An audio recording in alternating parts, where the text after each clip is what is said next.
in villages in the Northern Cape. The schools are in villages far from big towns and in areas with high unemployment rates and huge social demands. The program is being sponsored by the SABC Foundation. It's the SABC's single largest donation to a community. But for more on this, we cross live to our reporter who is on the scene, Carmel Loggenberg. Carmel, good morning to you once again. Yes, Palesa, good morning. This morning we are now at Karkam's High School, and it's one of 8 schools who are actually benefiting from this large donation of the SABC Foundation. This morning my guest is the principal, Mr. Kirk Van Niekerk, and he's been at the school for 12 years. Mr. Van Niekerk, thank you for speaking to the SABC. Tell us, what does it mean to you to have the SABC Foundation here this morning? It is a great privilege, and we are very thankful and happy to have the SABC Foundation here with us this morning. It is quite difficult to explain ourselves in words. So yes, your presence means a lot to us. Now, I understand there's about 600 learners at this school, and it's from grade R to matric. How many learners will be benefiting from this at least donation? About 100 learners. Actually, we must understand the matches that we receive, so we keep the number of learners low, but it is more or less 100 learners that will benefit from this. Now, I know this is a no-fee school, and we understand employment is quite high. How do you think this will help parents who are struggling?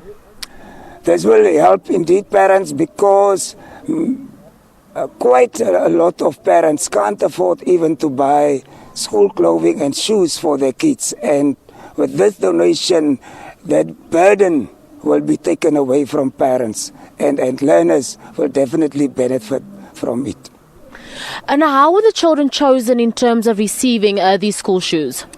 We asked the different class teachers in each grade to make a list and ask learners individually what their needs are and what is the most important things that they are in need for clothing. And most of them was in need for school shoes. And as winter is on hands, this will mean a lot to them. We understand that there's obviously a struggling community. What else is this school in dire need of? Actually, we are, as you mentioned earlier, we are a no-fee school, and school funding is a big problem in this community, and we need desperately funds to do certain things, and also to get our kids somewhere in life. From there's vast distances in Namakwaland, and we had to travel about 100, 200, 300 kilometers to play one rugby or netball game. Places such as Aggeneys, Pofadder, Port Nolloth, Steenkop, Springbok, and a 60-seater bus is no less than 7,000 rand. So yes, we desperately need funds to create opportunities for our kids.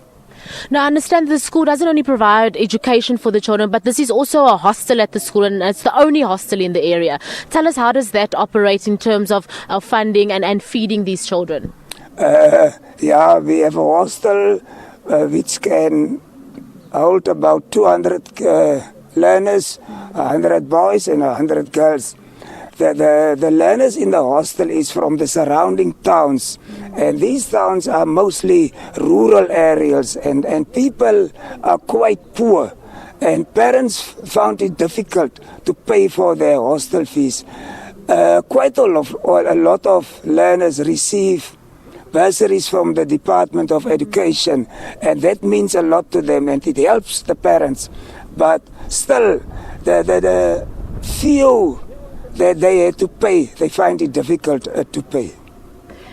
Thank you. That was Mr. Van Niekerk. He is the principal of Karkam's High School, and his school is one of 8 schools that are part of the SABC Foundation's initiative, where at least some 100 children will receive school uniforms and also some school shoes. All right, Carmel, thank you very, very much. Just apologies to the viewers for the bad visuals coming out of there. We were hoping that you could hear properly, but it's just a bit of a breaking of the visuals. We didn't want to break out of that story. It's such a lovely story.